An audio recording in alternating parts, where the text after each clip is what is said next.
Be es sin duda el verbo más odiado de todo el inglés. Niños, bienvenidos a su primer día de kindergarten. Para darles la bienvenida, hablemos del verbo to be. Hey, tú, Christian, eres nuevo en esta escuela, ¿verdad? Apuesto que tu profesor anterior no te explicó el verbo to be correctamente. Te lo voy a explicar.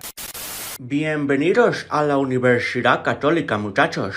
El inglés es una herramienta indispensable para todos los profesionales hoy en día. Por eso, acompáñenme a repasar el verbo to be. Ese verbo desgraciado que nos han dado hasta en la sopa una y otra vez insistentemente y que aún así muchas personas aún no logran entender.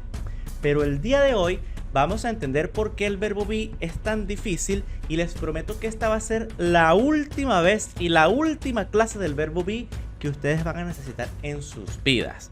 Porque hoy vamos a entender cuál es la resistencia intrínseca del verbo be y por qué nos cuesta tanto entenderlo y ver cómo funciona. Empecemos conociendo cómo funciona y cómo piensa nuestro cerebro. La mayor resistencia del verbo be es que él significa tanto ser como estar. Ser es un verbo y estar es otro verbo distinto al ser, y en español son dos distintos. El problema es que en inglés es el mismo y nuestro cerebro cae en un choque lógico en el que esto no tiene sentido porque la forma en que lo vemos nosotros es así. Nuestro cerebrito de español piensa, ser y estar son dos verbos distintos. ¿Cómo es posible que be signifique las dos cosas si son dos cosas distintas? ¿Cómo hacen en inglés para diferenciar entre yo soy y yo estoy si el be cumple ambas funciones? Ese es nuestro cerebro de español chillando ante la lógica distinta del inglés. Pero si analizásemos el cerebro de un gringo, veríamos que el problema de ese gringo cuando aprende el español es que be es un solo verbo. ¿Qué les pasa a ustedes en español que lo dividen en dos verbos distintos? Porque ustedes a veces al usar el be dicen soy y a veces dicen estoy, si soy y estoy es lo mismo. Para ellos el problema es el mismo pero desde el otro ángulo y todo parte de una diferencia lógica en el cual ser y estar son dos acciones distintas en español, pero en inglés es una sola. Y ahora vamos a aprender primero cómo funciona el verbo ser y cómo funciona el verbo estar en español para que nos familiaricemos bien. Antes de ver esta clase, altamente te recomiendo ver la clase anterior de conjugaciones donde vas a entender cómo funcionan los verbos normales, porque el be es un bicho raro, rarísimo, extraterrestre, que no sigue en nada las reglas normales que siguen los verbos en inglés. Así que, sin perder más tiempo, veamos que el verbo ser, ustedes ya lo conocen, pero eso no significa que lo tengan conscientemente conocido, se conjuga de esta forma. O sea, el verbo ser es la forma raíz del verbo. Y la forma raíz es como el papá que no está siendo conjugado, la forma original del verbo, pero cuando nosotros ejecutamos el verbo ser, cambia de conjugación y tenemos un verbo y una forma distinta para cada pronombre. Esto es lo que se llama conjugaciones y estos vendrían siendo los hijitos del papá ser, ¿ok? El punto es que cuando soy yo quien es, yo no voy a decir yo ser, tú ser, él ser, ella ser, nosotros ser, ellos ser, ¿verdad? Sino que para cada persona hay una conjugación distinta, que fue lo que vimos en el video de conjugaciones. Y para yo es soy, y para tú es eres, y para él es, y ella también es, y ellos son, y nosotros somos. Cada vez que nosotros tengamos que enfrentarnos a alguna de estas palabras, tenemos que estar conscientes de que estamos usando al verbo ser y que en inglés, por ende, vamos a tener que usar el verbo be. Pero además del ser, cada vez que usemos una de las conjugaciones del verbo estar o el mismo verbo estar en su forma raíz, si no sabes lo que es un verbo en su forma raíz, también lo expliqué en el video de las conjugaciones. Cuando yo soy quien está, ese verbo estar pasa a ser estoy. Y cuando eres tú, es tú estás, no es tú estoy feliz, ni tampoco es ellos está felices, sino ellos están, ¿verdad? Porque hay una palabra distinta o una conjugación distinta para cada uno de los pronombres que están siendo conjugados con el verbo estar. Bueno, estos dos en inglés van a ser el verbo be. Y fíjense que en español todas nuestras conjugaciones están casadas permanentemente con su conjugación. El soy solo se puede usar con yo y el están solo se puede usar con ellos o con ustedes. Y el estamos solo con el nosotros, no podemos usar nosotros con nosotros está, nosotros estoy, ni nada por el estilo. Cada uno va casado con su pronombre y solo se puede usar con ese. Bueno, si el verbo be fuese un verbo normal, él funcionaría como lo hacen todos los verbos del inglés.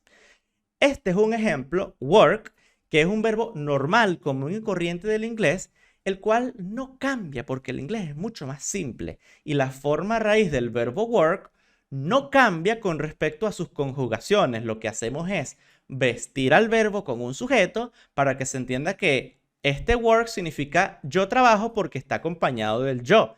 Y este you work es tú trabajas porque está acompañado del you.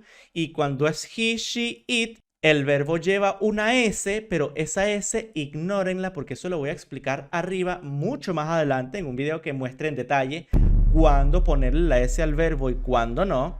Así que para efectos de este video, esa S allí no existe.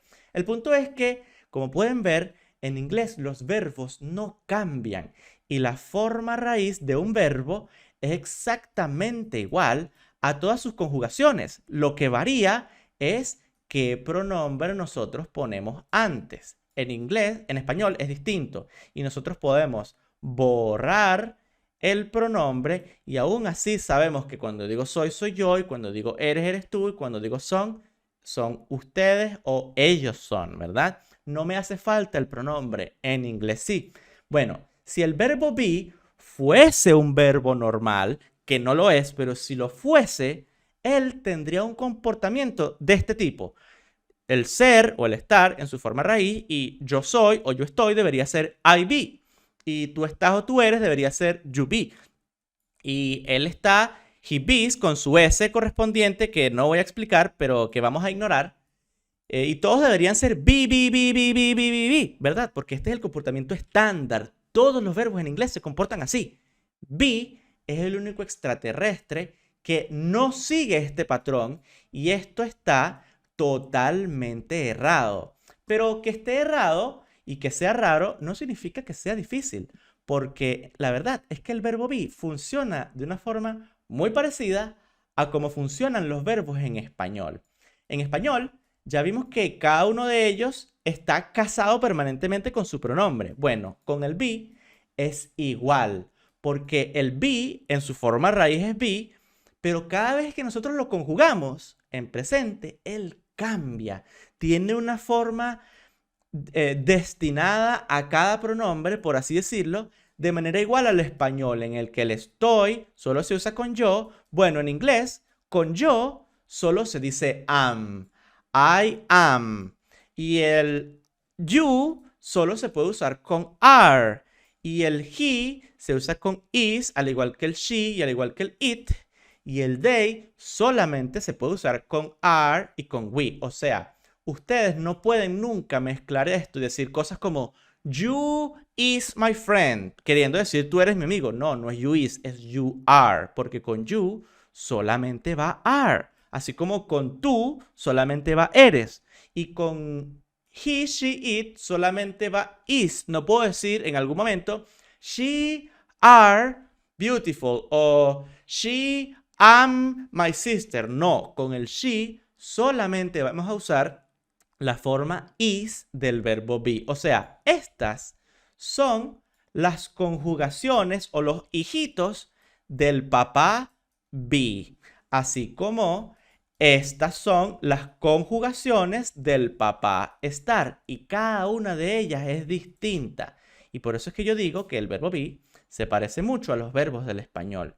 Y esto no lo pueden mezclar. Ahora, el problema lógico ocurre cuando yo quiero decir yo soy o yo estoy. ¿Cómo lo digo? Bueno, ya vimos que tanto ser como estar son las funciones del verbo be. Y por eso, cuando yo diga I am, eso equivale a decir tanto yo soy como yo estoy. Khalil, ¿y entonces cómo hago para diferenciar el yo soy del estoy? No puedes. Yo sé que esto no tiene sentido en tu cabeza. Yo sé que en español tú estás pensando que ser es una cosa y estar es otra cosa. Pero en inglés eso no es problema. Y si intentas seguir buscándole la lógica y el sentido a esto, nunca lo vas a encontrar. Y nunca esto va a tener sentido para ti porque tu mente está programada en español y lo que tiene sentido es únicamente lo que es compatible con la lógica del español. Pero esto es inglés, es distinto. Y que no tenga sentido no significa que no puedas aprender a usarlo correctamente. Lo que yo quiero enseñarte es que cada vez que tú quieras decir yo soy o yo estoy, vas a decir I am. Y si aquí dice I am a warrior, ese I am es yo soy un guerrero, ¿verdad? No va a ser yo estoy un guerrero, porque el contexto habla por sí solo. Pero cuando tú dices I am in Asgard, ese am va a ser estoy, ¿verdad? Yo estoy en Asgard, I am in Asgard, porque no va a ser yo soy en Asgard. Para ellos no hay diferencia. Y aunque esto realmente no se entienda lógicamente, no importa. Suelta esa resistencia lógica y solamente aprende que ser y estar en inglés es lo mismo. Y cuando quieres decir yo soy, vas a decir I am. Y cuando quieres decir yo estoy, también vas a decir I am. Y lo mismo con tú. You are equivale tanto a tú eres como a tú estás. Por ejemplo, you are the king. Tú eres el rey. No va a ser este are tú estás el rey porque no tendría sentido, ¿verdad? El contexto habla por sí mismo y nos ayuda a diferenciar ese verbo be que nos encontramos en inglés. Y you are sick, tú estás enfermo, este no puede ser tú eres enfermo, ¿verdad? Sino tú estás enfermo. Entonces, tanto tú estás como tú eres es you are, pero solo you are. No puedes decir you is, no puedes decir you am, porque ya vimos que el verbo be va casado permanentemente con sus pronombres y con you solamente puedes usar are. Ahora, si estamos hablando de un hombre, él es mi padre. He is my father. Pero si queremos decir él está en el Valhalla, he is in Valhalla. Los que no sepan qué es el Valhalla, salgan inmediatamente de este video y vayan a investigarlo, porque es algo fundamental para este proceso vikingo. El punto es que él es o él está, en inglés, ambos son he is. Y una vez que ustedes internalizan esto, no hay problema. Ya saben que si quiero decir él es, he is. O él está, he is. Y lo mismo con ella está, ella es la reina, she is the queen. Ella está embarazada, she is pregnant. Ella es, she is. Ella está, she is. Luego tenemos el pronombre it. It es un pronombre que da demasiados problemas en inglés a quienes venimos del español, porque nosotros en nuestro lenguaje no tenemos it, no existe el it en español. Por eso en el video de arriba te lo voy a explicar en detalle y a profundidad, porque considero que este pronombre, para poder usarlo bien, requiere de una clase completa y dedicada para él. Pero brevemente, él se va a usar cuando no es que ella es ni él es, sino que algo es. Como por ejemplo, it's my life, ¿verdad? Es mi vida, it is my life. No voy a decir he is my life, ni tampoco she is my life, porque estaría diciendo él es mi vida o ella es mi vida. Y tampoco puedo dejar el is desnudo, porque entonces dejo el verbo sin saber qué cosa es. El punto es que it's my life es mi vida o it is raining está lloviendo y tanto algo es como algo está se dice it is. They are, ellos son o ellos están. Ellos son mis padres, they are my parents. They are proud of me, ellos están orgullosos de mí. Y tanto el ellos están como el ellos son es they are, con are, no con is, no con am. Y el nosotros somos, we are a community, because I know we are a community and as a group we are all going to learn English together, ¿verdad? Como grupo vamos a estar aprendiendo inglés todos juntos y ahora a partir de este momento estamos todos conectados. Así que para seguir impulsando este ejército vikingo y que crezca cada vez más, dale duro con tu hacha a ese pulgar arriba y suscríbete al canal, a menos que no quieras aprender inglés, entonces no te suscribas. El punto es que nosotros somos o nosotros estamos, ambos se dicen we are. Y una vez que nosotros internalizamos que cada vez que yo quiera usar el verbo ser o el verbo estar o alguna de sus conjugaciones en español, yo voy a terminar usando el verbo be. Y una vez que yo identifique eso, tengo que entonces preguntarme, ok, ¿quién va a ejecutar ese verbo? Porque dependiendo de quién lo ejecute, ese verbo be va a cambiar a su forma am, a su forma are o a su forma is. Ese es el problema del verbo be. Y esta es la clase para usar el verbo be correctamente siempre en el tiempo verbal de presente. Pero en el video de la derecha te voy a enseñar cómo usar el verbo be en pasado correctamente, porque hay ciertas variaciones que no son del todo lógicas. Así que espero que de una vez por todas hayas soltado esa resistencia, ese trauma con el verbo be y que ahora por fin, después de tantas veces, logres entender cuál era el problema y cómo usarlo en inglés correctamente siempre.